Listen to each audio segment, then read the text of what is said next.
प्रवीण भाटी जी, New York, USA से। जी। राधे राधे महाराज जी, आपके श्री चरणों में कोटि कोटि प्रणाम। महाराज जी, कभी कभी लोग अकारण द्वेष व घृणा भाव रखते हैं, जिससे मन में उनके प्रति अकारण नहीं भगवत होता, भाव होता ही नहीं है। अकारण नहीं होता, कारण होता है। सबका कारण अज्ञान है, समझ रहे हो ना? कभी हम किसी के हृदय को जलाया है तो हमें जलाएगा।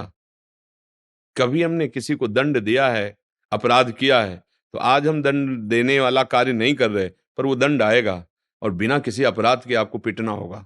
वो कर्म बख्शेगा नहीं। बिना कर्म के कोई हमसे दुश्मनी नहीं कर सकता। सबका मूल कारण अज्ञान है। हमारे द्वारा भी अज्ञान से बहुत से ऐसे कृत्य हुए हैं।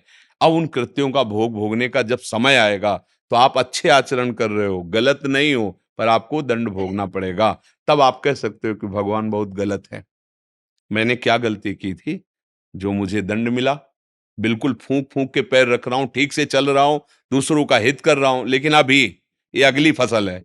पिछली फसल में तुमने जो किया है वो तुम्हें भोग आ रहा है। तो जो धैर्यवान जन होते हैं, विवेक के द्वारा चुपचाप सह लेते, नया कर्म नहीं बनाते। जैसे किसी ने प्रश्न किया था कल या परसों कि हम बहुत अच्छे चलना चाहते हैं। बड़ा अच्छा सुलझा हुआ उनका प्रश्न था। पर लोग, हम किसी को परेशान नहीं करते, पर लोग हमारे साथ ऐसा व्यवहार करते हैं कि हम दुखी हो जाते हैं। कल तो हमने कहा था सहना पड़ेगा। तो किसी ने कहा कि सहना नहीं, उठा उठा के पटक पटक के मारो उसको जो तुम्हारे साथ ऐसा करे। ठीक है, आपकी सलाह ठीक है। पीछे का कर्म तो ये दुख दे रहा है, अब आपने उसे पीटा, तो उसके ऐसा नहीं कि हाथ पैर नहीं है, वो भी तुम्हें पीटेगा, दंड देगा, दोनों पुलिस में जाओगे, मुकदमा चलेगा, काम आगे बढ़ा। मतलब तुमने नया जाल फैला लिया, पीछे वाले हिसाब को भुगत करके। जैसे किसी कोई गाली दे रहा है, चुपचाप सुन लिया, राधा राधा राधा, निकल गए, निकल गया कर्म, निकल गया। तुम्हारा जो कर्म जलाया ना हृदय को, निकल गया, खत्म। अब लौट पड़े तुम, अब नई रचना कर रहे हो नए कर्म की, अब उसका भोग भोगना पड़ेगा। ज्यादा लड़ाई बन गई, मारपीट हुई, कहीं वो मर गया, अरे भाई कहीं भी लग जाए, अब जाओ आजीवन कारावास, नया कर्म तुम्हें दंड देना। लोग समझते नहीं, उद्दंड स्वभाव के होते ना, भाई सुलझना है तो सुलझो। हमें एक मिले थे जो 20 साल की सजा काट के आए थे, सैनपुर में गंगा किनारे थे। तो उन्होंने कहा कि पहले चोरी करता था, डकैतियात, फिर पकड़ा गया, फिर तो नाखून 20 साल बाद भी दिखा रहे थे कि ये बुरी हालत हमारी हुई। तो सजा, तो हम कहा वहां जेल में क्या होता है, कैसे? तो उनका, महाराज इतना दुखमय जीवन होता है कि 5 जूता रोज कोई सुबह गांव में मार ले, सह लेना चाहिए, पर जेल नहीं जाना चाहिए। वो ऐसा कह रहे थे, उनका अनुभव कि अगर हमें 5 जूता कोई रोज मार ले तो हम सह जाएंगे, पर जेल नहीं जाना चाहिए, ऐसा। तो उनका अनुभव था, वो बता रहे थे। तो हमें चाहिए कि अगर हमें कोई गाली दे रहा है तो मेरा निपटारा हो रहा है। अंदर जो जलन हुई ना, तो वो ताप जो प्रकट हुआ, वो आपके पाप को नष्ट कर रहा है, जला रहा है। अब नया कर्म मत करो तो मुक्त होते चले जाओगे, पर अपना स्वभाव ऐसा है कि नया कर्म करके ही रहते हैं। एक गाली, दो गाली, जब तीसरी गाली आएगी तो फिर भाई हमसे अगर प्रश्न किया जाएगा तो हम परमार्थ मार्ग के पथिक हैं। आपको परमानंद की प्राप्ति, आपको जीवन मुक्त होने वाली बात बताएंगे। हाँ, वो उस जगह आप सह गए, लेकिन किसी बहन बेटी की तरफ कोई बर्ताव कर रहा है, किसी असमर्थ को कोई सता रहा है, आप नहीं चुप बैठेंगे। समझ रहे हो ना? हमें गाली दिया, हम सह जाएंगे। हमें धक्का मार के भी चले जाओगे, हम सह जाएंगे। लेकिन हमारी दृष्टि में यदि आया कि किसी माता बहन को या किसी असहाय असमर्थ को तुम, फिर हम नहीं चैन से रहेंगे। अब क्या हुआ? अब धर्म की बात आ गई, परहित की बात आ गई, अब आपकी विजय होगी। अपने सुख दुख को सह करके दूसरों के दुख निवारण के लिए हम चले तो हमारा स्वरूप अच्छा रहेगा। अब यहां क्या है, हम दूसरों को दुख देकर खुद सुखी हो सकते हैं। अगर दूसरा कोई पीटा जा रहा है तो पीट करके निकल जाएंगे, ये आसुरी प्रवृत्ति है, ऐसा नहीं। फिर संतों के पास आने का मतलब क्या रह गया है? हमें तुम गाली दोगे, सह लाएंगे, लेकिन जहां ऐसी परिस्थिति होगी वहां हमारा ये काम नहीं करेगा। वहां अहिंसा परमो धर्मा नहीं होगा। गली में वो आदमी एक महिला को पीट रहा है और मार भी डाल रहा है, और 4 लोग वहां से निकल के जा रहे हैं, और वो देख रहे हैं, और हो सका तो बगल से वीडियो बना लेंगे और निकल जाएंगे। वाह भाई, क्या मनुष्यता आ रही है तुम में, क्या तुम्हारे अंदर बल बुद्धि आ रही। नहीं, वो आपके परिचय की नहीं है। आपका कोई संबंध नहीं, इसलिए ऐसा नहीं। हमारी मनुष्यता का तो परिचय है। भगवान ने हमें जितना बल दिया हम उसकी रक्षा करेंगे। असहाय को, असमर्थ को, वयोवृद्धों को, ऐसे सहने के लिए हम सह जाएंगे। हमें तुम गाली दो सह जाएंगे, हमारा तुम अहित करो हम तुम्हारा अहित नहीं करेंगे। लेकिन धर्म की बात जहां आ गई वहां फिर ये कायरता कही जाएगी। ये का कि आप बलवान होते हुए निर्बल की रक्षा नहीं कर सके, आपका सहयोग होना चाहिए था, वहां बात ऐसे है। अगर कोई आपको सताना चाहता है तो आपके और उसके बीच में भगवान भी है, निश्चित समझिए। भगवान रक्षक है, वो कृपालु है, वो ऐसा हिसाब लगा देंगे कि अपने आप ठीक हो जाएगा। वो जो अहंकार बढ़ाता है ना, तो भगवान किसी का अहंकार नहीं रखते। रावण जैसों का अहंकार नहीं रहा, हिरण्यकश्यप जैसों का नहीं रहा। ये अपने लोग कितने 4 दिन के, और वो बढ़ाएंगे, ये भी ध्यान रखना, और बढ़ाएंगे। जब बल्ब अपने पावर से ज्यादा जलने लगे तो प्रसन्न होने की जरूरत नहीं है, वो फ्यूज होने जा रहा है। 0 वाट में जब ज्यादा पावर तुम्हें दिखाई देने लगे तो जान लेना है फ्यूज होने वाला है। जब कोई अभिमानी ज्यादा आतंक मचाने लगे तो जान लेना फ्यूज होने का नंबर आ गया इसका। क्योंकि वो सर्वशक्तिमान ऐसी जगह, अपने आप उसका नशा हिरन हो जाएगा। अपने को सह जाना चाहिए, पर दूसरों को जब कोई कष्ट दे रहा हो तो अपने को 1000 हाथों वाला समझना चाहिए और फिर बचाने के लिए कूद पड़े। प्राण भी चले जाएंगे तो भगवत प्राप्ति होगी। परहित सरिस धर्म नहीं भाई, शास्त्र सिद्धांत है। चुन्नीलाल आहूजा जी, दिल्ली से। पूज्य महाराज जी, मैं पिछले 50 वर्षों से नियम से भगवान शंकर को जल चढ़ाकर फिर कुछ अन्न जल ग्रहण करता हूँ। इधर पिछले 8-9 महीने से आपका सत्संग सुन रहा हूँ। अब मेरा मन आपकी तरफ खिंच रहा है। तो मेरे मन में ये भ्रांति है कि पिछले 50 वर्षों की शंकर पूजा को करूं या आपसे जुड़कर राधा भक्ति करूं। मन बहुत विचल है। तो क्या करूं महाराज आप जी? ऐसा क्यों आपकी अति नहीं कृपा सोच होगी। रहे हैं कि जगत गुरु भगवान शंकर की आराधना का मुझे फल मिल रहा है, कि मुझे वृंदावन धाम के श्यामा श्याम के चरणों की तरफ आकर्षित किया जा रहा है। भ्रांति और निर्देशन में बड़ा अंतर है। जगत गुरु वैष्णवाचार्य भगवान शिव भी जहां, तो उस मार्ग की तरफ वो, हमने तो फोन किया नहीं, आपसे बात की नहीं, आपको सत्संग सुनाया किसने? महादेव ने। आपके मन को आकर्षित कर रहे हैं कौन? महादेव। तो आप तो 50 साल से जल चढ़ा रहे हैं, हम 50 साल से प्राण चढ़ाए हुए हैं। प्राण, और घसीट करके मुझे इस रस में डाल दिया। उनकी कृपा, महादेव की। हम तो काशी के घाटों में ही तो रहते थे, सन्यासी थे, अनन्य उपासक भगवान विश्वेश्वर विश्वनाथ महादेव जी के, और वो ये प्रेम रस प्रदान किया। भगवान शिव की कृपा से ही श्री हरि के चरणों का प्रेम प्राप्त होता है। भगवान शिव जिस पर कृपा करते वही भगवान का प्रेमी बनता है। परम वैष्णवाचार्य भगवान शिव जी हर समय चरणामृत धारण करते हैं। गंगा जी क्या है? हरि का चरणामृत है ना। गंगम वारि मनोहारि मुरारि चरणच्युतम त्रिपुरार शिरस्चारी।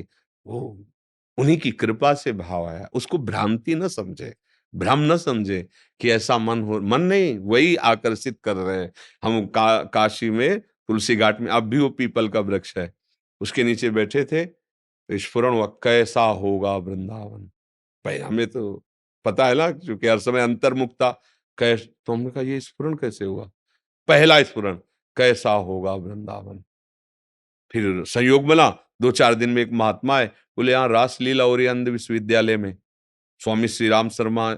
हमारी रुचि नहीं, क्योंकि हमारा मार्ग संन्यास मार्ग था ना, कभी ऐसा देखा नहीं। गांव में रामलीला होती थी, वो ऐसे ही होता होगा। अरे उनका बाबा चलो तो एक बार। हमारे मन में आया कि भगवान प्रेरित कर रहे हैं कि चलो, अब संत रूप में कह रहे तो चलने में क्या है। तो गए। दिन में चैतन्य लीला और रात्रि में रास लीला, 1 महीना। अरे एक, अब दूसरे दिन कहा थोड़ी कि चलो। 1 महीना देखने के बाद रो पड़े कि अब हम जी नहीं सकते इसके बिना। ये किसने बदला हमारे चित्त को? तो श्री राम शर्मा उस समय तो प्रणाम किया, तो अरे बाबा मार दियो मार दियो, क्योंकि वो गृहस्थ वेश में, हम सन्यासी वेश में जब लौटे तो हम कहा हमको अपने साथ रख लो, हम रोज रास लीला देखेंगे, जो आप कहोगे सेवा करेंगे। तो उनका बाबा साथ तो नहीं रख सकते, लेकिन एक बात कहूं मानोगे? तुम एक बार वृंदावन चले जाओ, बिहारी जी तुम्हें पकड़ लेंगे, कभी छोड़ेंगे नहीं। ऐसा भगवद आवेश। अब हम सोचने लगे, 1 रुपया पास नहीं रखते थे, विरक्त। हम कहा आप कैसे वृंदावन पहुंचे, क्योंकि वृंदावन के लिए तो हमारा स्वभाव था मांगना नहीं किसी से। जो भगवान तो एक भगत जी युगल किशोर नाम के वो परिचय में आते हैं, तो वहाँ कोई परिचय नहीं था, वैसे ही एक दिन आए ऐसे, तो उनका बाबा सेवा, अगर आप हमको वृंदावन पहुँचा दें, बोले साथ चल के। देखो महादेव जी की व्यवस्था, हमें चित्रकूट ले गए, चित्रकूट से सीधे गाड़ी में बैठाला मथुरा, मथुरा से वृंदावन, और वो दिन और आज दिन ये बने। अब इसमें क्या कहोगे, भ्रांति? वही महादेव जी इस भाव को प्रदान करते, इसलिए भगवान शिव की कृपा मनाओ कि वो हमको इस मार्ग में दे रहे, प्रिया प्रीतम के चिंतन में दे रहे। तो आज भी क्या शिव का विस्मरण हो गया क्या? अगर हम इस मार्ग में हैं, तो जब कभी भाव आता है, तो लाखों प्रणाम निकलते हैं। देवाधिदेव मुझ अधम पर ऐसी कृपा की, ऐसी प्रिया जो प्रदान की, ऐसे लाल जो प्रदान किए, ऐसी प्रेम भक्ति दी। बलिहारी हे जगत गुरु, आपकी बड़ी कृपा मुझ दास पर कि मुझे वृंदावन दिया, वृंदावन का प्रेम दिया, ब्रजवासियों का प्रेम दिया। ये भाव भगव जा पर कृपा न करें पुरारी, सो न पाओ मुनि भगत हमारी, भगवान श्री राम कह रहे हैं। इसलिए इसमें भ्रम शब्द तो है ही नहीं। प्रीति उपाध्याय जी मथुरा से। राधे राधे श्री गुरु। महाराज जी आपके चरणों में सादर प्रणाम। महाराज जी मेरा प्रश्न है कि मैं नाम जप निरंतर करने की कोशिश तो करती हूँ, पर मन बार बार भटकता है। महाराज जी कृपा करके मन शांत कैसे करूं? यही कर देगा, नाम जप कर देगा। बहुत जन्मों से मन का स्वातंत्र रहा है, मन स्वतंत्र रहा है, हमको अधीन किए रहा है। जो वो चाहता है वही हमको करना पड़ता है। ये बहुत जन्मों से चल रहा है। अब थोड़ा सत्संग से पता चला है कि ये तो हमें गुलाम बनाए हुए है, हम गलत मार्ग का अनुसरण कर रहे हैं, ये जो कहता है वही हम कर बैठते हैं। अब थोड़ा हमें ठीक होना चाहिए। अब हम जान तो गए कि ठीक होना चाहिए, पर अब बल नहीं है, क्योंकि हमको नीचे दबाए हुए है। तो अब हमें बल पता चला कहाँ से मिलता है, तो श्री हरिवंश नाम बल रहो, नाम जप, राधा राधा राधा राधा राधा राधा राधा राधा। अब आपका अध्यात्म बल बढ़ रहा है, सत्संग सुन रहे, नाम जप कर रहे हैं, अध्यात्म बल।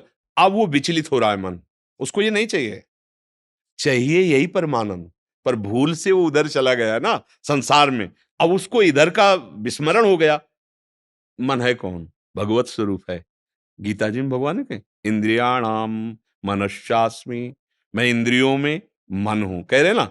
अब अपने स्वरूप को भूल गया हो और इंद्रियजन्य भोगों को सुख मान लिया।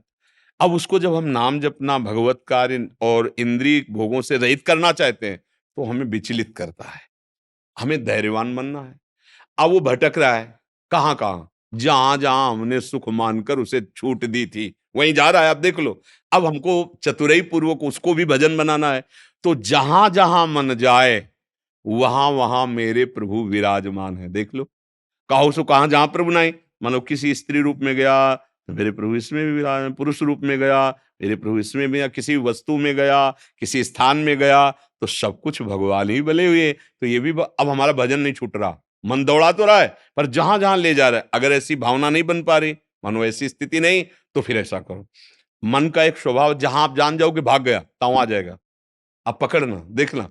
अब हम लोगों को तो मतलब भगवत कृपा से यही जीवन ही रहा है, बचपन से, तो इसकी एक एक नस पता चल गई। जैसे क्योंकि हम भाई इस विषय में पीएचडी किए हैं, तो हम लोगों को मतलब स्कूल वाली नहीं, लेकिन गंगा किनारे वाली पीएचडी हुई है, इसी मन पर हुई है, इसी इसी को देखा है, रात दिन इसी पर पूरा सर्च होता रहा है। इसको जहां गया तुरंत आ जाएगा आपके पास, तुरंत, इसमें देर नहीं लगता। और आप जो जप पा रहे हो उसमें जपने लगेगा, और जहां आप थोड़ा सा फ्री हुए कि अब तो जप हो रहा है, तो फिर भाग जाएगा। बस बार बार आप इसको यही करो, लौटा लौटा के लाओ अपने लक्ष्य पे, एक दिन ये शांत हो जाएगा, एक दिन ये पक्का आपका साथी बन जाएगा, और एक दिन इसी में भगवान का दर्शन हो जाएगा। मन ही भगवान बनकर खड़ा हो जाएगा, ध्यान रखना। मन ही भगवत स्वरूप हो जाएगा, और आपके मन में ही लीला स्फुरित हो जाएगी, मन ही भगवान में हो जाएगा। अब मन मन नहीं रहा, मनमोहन बन गया, पर अभी समय लगेगा। तो हमें घबराहट नहीं कर, चिंता नहीं कर। देखो, इस मार्ग का उपासक उकताया हुआ नहीं होना चाहिए। अब 4 बार हार गए तो अब नहीं, कोई जल्दीबाजी नहीं। अविनाशी हमारा स्वरूप है, और लड़ने वाला भी मन भगवत बल से युक्त है, कोई साधारण नहीं। युद्ध थोड़ा डट के होगा, ऐसा नहीं कि तुम एक पछाड़ धुबिया पछाड़ मारो जीत जाओ, ऐसा नहीं है। वो सैकड़ों बार पटकेगा तुमको, कोई इतने बड़े बड़ों को पटकता है, तो हिम्मत ये रखनी कि जीतेंगे हम। पर युद्ध चलेगा लंबा, ये तो पक्की समझ लो। अगर कोई जैसे सोचे ना कि 10 दिन से हम भजन कर रहे हैं, मन हमारा शांत है, धोखे में मन मत रहना, धोखे में मत रहना। अगर कोई सिंह आदि जैसे पीछे समेटे तो मत समझना डर के प्रणाम कर रहा है, वो तुम पर वार करने के लिए कर रहा है। ऐसे ही साधु अपने साधक अपने मन को देखता है, बड़ा शांत है, बड़ा निर्मल है, धोखे में मत रहना। वो तुम्हें धोखे में फंसा के ऐसी जगह गिराएगा कि तुम सोच नहीं सकते। हर समय शत्रु पर जैसे नजर हो ना, तो शांत है, मुस्कुरा रहा है, पर हमें हर समय उसकी हरकत पे नजर। ऐसे ही साधु सावधान, सेवा सुमिरन, हर समय मन पर दृष्टि, क्या संकल्प कर रहा, क्या चेतना कर रहा। धीरे धीरे जब वो प्रेम में आ जाता है, फिर ये किसी की नहीं सुनता, फिर कोई विषय नहीं घस। देखो ना, सांसारिक प्रेम कर ले कोई तो न कुल देखता है, न धन देखता है, न योग्यता देखता है, न परिणाम देखता है सांसारिक प्रेम में। फिर ये सच्चिदानंद से प्रेम करेगा, ये सब देख पाएगा क्या? फिर तो, पर इसके लिए समय लगेगा। और पातंजलि योग दर्शन में सूत्र लिखा हुआ है कि दीर्घ काल निरंतर सत्कार सेवितो दृढ़ भूमि। दीर्घ काल अर्थात बहुत समय तक अभ्यास करो, बार बार बार बार मन को प्रभु में लगाने का, तो फिर दृढ़ भूमि, फिर मन लग जाए। और मन लग गया, बस हो गया। इतना ही तो सारा केवल युद्ध का खेल था। प्रभु में मन न लगना, भोगों में मन लगना। अब हमारा युद्ध शुरू कि मन को प्रभु में लगाना, भोगों से हटाना। यही तो। अच्छा, संत महात्माओं को क्यों नमस्कार करते हैं? अरे पांच भौतिक से तुम्हारा है, तुम ईश्वर के अंश हो, वो भी ईश्वर का अंश है। अंतर केवल गाढ़ बात अंदर की, कि जहां हम फिसल गए वहां तुम निकल गए, बस इस बात का नमस्कार होता है। इन कपड़ों का नमस्कार नहीं होता है। इन कपड़ों के भी सब वस्त्र बनते हैं, सब वस्त्र बनते हैं। इन कपड़ों का नमस्कार नहीं है। नमस्कार इस बात का कि जहां मैं फिसल गया, प्यारे तुम उस कष्ट को सहकर निकल गए। प्रणाम है तुम्हें, नमस्कार है तुम्हें, हमारे चरणों की वंदना करते हैं। नहीं तो जो पंचभूत आप हमारे आपके हैं, वही पंचभूत सबके हैं। जो अंश उनमें है, वही अंश परमात्मा के। हम इतना अंतर नहीं है। अंतर बस इस बात का कि वो जहां फिसल गए वहां तुम निकल गए। इसीलिए हमारे पूज्य हो, आप आदेश करो, मैं आपकी आज्ञा का पालन करूं, बस। अगर हम वहां फिसल गए तो फिर हमारी क्या हालत होगी? उनसे गिरे, क्योंकि वो तो पहले कहीं ना कहीं इस बात में है कि मैं विषयी हूं, संसारी हूं, हम त्यागी, हम महात्मा हैं। और पहुंच कहां गए? तो बहुत बुरी दशा हो गई। सोने वाला तो जग सकता है, जग के सोने का नाटक करने वाला बहुत मुश्किल होता है जग। इसलिए सावधान रहते हुए मन की घबराहट, चिंता, भटकन पर हम घबराएं नहीं। ये आएगा, ये आएगा, लौटाएं इसे बार बार। एक दिन ये प्रभु में सावई मना कृष्ण पदार, एक दिन लग जाएगा प्रभु के चरणों में, क्योंकि प्रभु कृपा करेंगे। जब हम प्रयास करते हैं, हम तो लीला में बताते हैं, यशोदा मैया लाला को देखा कि बहुत वो उपद्रवी हो रहा है कन्हैया, कभी ये माट फोड़ रहा है, कभी ये दही बिख रहा है, एक बार इसको बांध देते हैं। बांधने के लिए दौड़ी पकड़ने के लिए। अब मैया और लाला, तो लाला थोड़ी दूरी बना के भाग रहे थे, ज्यादा दूरी नहीं। वो एक एक शब्द में रहस्य है। भगवान अपने भक्त से ज्यादा दूरी नहीं बनाते। कभी एकदम लगता है कि पता नहीं भगवान है भी कि नहीं, कुछ समझ में नहीं आया, एक अंधकार सा छा जाता है। कभी एकदम लगता है अरे मेरे प्रभु ऐसा। कभी नजदीक से लगते, कभी दूर से लगते हैं। अगर वो एकदम दूरी बना लें तो फिर पकड़ नहीं पाएंगे। वो ऐसा लगवाते हैं कि मैं बस पकड़ में आ गया, पर रहते थोड़ा दूर है। कब तक? जब तक तुम में ताकत है, तब तक। जब मुड़ के देखा कि मैया पसीने से लथपथ, अब दौड़ने में असमर्थ सी हो रही है, तो करुणा करके पकड़ में आ गए। ऐसे ही साधक को जब देखते हैं कि वो अंदर से कि प्रभु मैं हार गया, अब नहीं संभाल पाऊंगा नाथ, अब पकड़ में आ जाएंगे। जब तक अहंकार शेष है, तब तक वो थोड़ा दूरी बना के चलते हैं। और जहां अहंकार रद्दी हुआ कि अब प्रभु कुछ नहीं कर पाऊंगा नाथ, मैं अधम, मैं नीच, प्रयास करके देख लिया, मेरे बनाए न बनेगी। जैसे गोस्वामी जी कहते हैं कि हो हार्यो करि जतन विविध विधि अतिशय प्रबल अजय तुलसीदास बस होय तबई। जब प्रभु पे नाथ डांट दो इस मन को, मैं हर उपाय करके हार गया, ये बार बार संसार में जाता है, प्रभु आप सुधार लो। मैया बांध ले, प्रभु आके बंध गए, पकड़ नहीं पाए। जब प्रभु ने देखा कि थक गई मैया, जब साधक का सच्चा प्रयास होगा और वो हारने लगेगा, तो हरि आकर के वो देख रहे, प्रतिपल देख रहे, वो बन जाए। हमें घबराहट नहीं पैदा करनी कि अब मन नहीं लगता तो क्या होगा। जैसे कुछ लोगों को मन ऐसा भाव लाता है कि अगर भजन में मन नहीं लगता तो बेकार ही तो है। नहीं नहीं, बेकार कैसे? तुम कहीं भी सोच रहे हो थोड़ी आग छुआ दे तुम्हें, ताप लगेगा ना, क्योंकि उसमें दायिका शक्ति है। या प्यार से छू लो, ताप लगेगा ना। या कोई दुश्मनी से छुआ दे, ताप लगेगा, क्योंकि उसमें दायिका शक्ति है। नाम में पाप नाशक शक्ति है और आनंद प्रदान करने वाली है। भाव कुभाव अनख आलसहु नाम जपत मंग। तो आप ये मन की चाल पे ना है कि मन नहीं लग रहा तो भजन का क्या फल होगा, वही फल होगा जो होना चाहिए। धीरे धीरे वो मन भी लग जाएगा, तब आपको परमानंद की अनुभूति हो जाएगी। आज कुछ भक्तों ने आपके श्रीमुख से नाम चाहा महर्षि। हम तो राधा वल्लभ श्री हरिवंश राधा राधा जपते हैं। आपको जो गुरु जी ने दिया हो, जो आपको नाम प्रिय हो, खूब नाम जप करो। सब समान नाम जितने भी हैं फल देने वाले, समान फल देने वाले, समान सामर्थ्य वाले, पर अपने गुरु प्रदत्त नाम पर निष्ठा होनी चाहिए। जो गुरु ने हमें दिया है, हमारा जीवन है, हमारा प्राण है, तो हमारा जो है वो राधा राधा राधा राधा वल्लभ श्री हरिवंश। आपको जो प्रिय लगे खूब नाम जप करो, अच्छे आचरण करो। गंदा भोजन, गंदा संग, गंदी बातें देखना सुनना, गंदे लोगों का जो व्यवहार, ये आपको गिरा देगा। इससे ये बताने की जरूरत नहीं कि गंदा किसे कहते हैं, सब लोग समझते हो। जितना ज्ञान है अगर उतना चल जाओ तो तुम महात्मा बन जाओगे अंदर से, नहीं है? आपको देखो, किसी से भी पूछ लो, गांव के लोग है ना, बीड़ी पी रहे हैं और जब कोई पधारता है ना तो साथ जाते हैं और दूसरे को समझा रहे हैं, भैया संसार नाशवान है, एक दिन सबको मरना पड़ेगा। और जय वहां बोला जा रहा है राम नाम सत्य है। क्या सत्य है? भगवान का नाम, पर जपना नहीं है, फेंका है, जलाया है, फिर लौट के उसी माया प्रपंच में, उसी संसार भोगों में।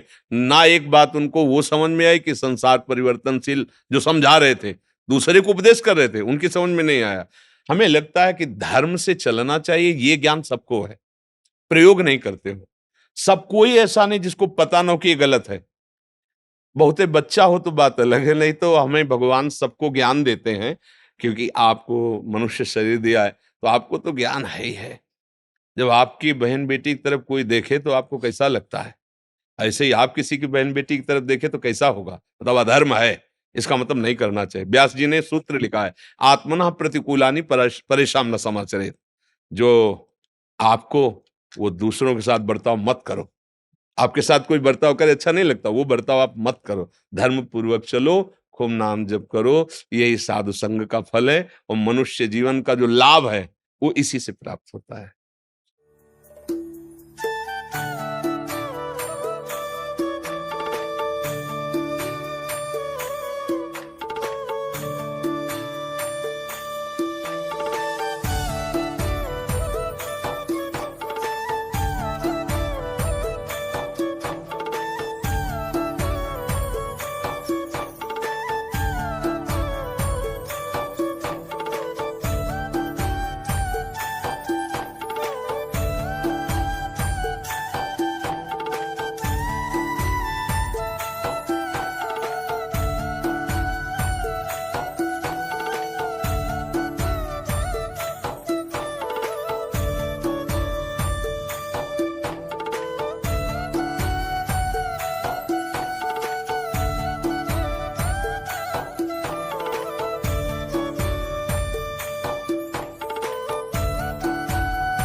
मैं 3 महीने पहले आया था, शराब महासंघ सब कुछ त्याग दिया है। 184 का पाठ कर रहा हूँ सुबह। नाम भजन सब कुछ है, बस भजन का बंद कीजिए प्रभु। बहुत सुंदर, बहुत सुंदर। हमें अच्छा आपने लगा। बोला था हमसे दोस्ती कर लो, आपसे पक्की दोस्ती है। बहुत अच्छा लगा हमें। आप सतमार्ग में असत भावों को त्याग रहे हैं, श्री जी की बड़ी कृपा है। आप बस प्रभु भजन में मन लगता है। हाँ,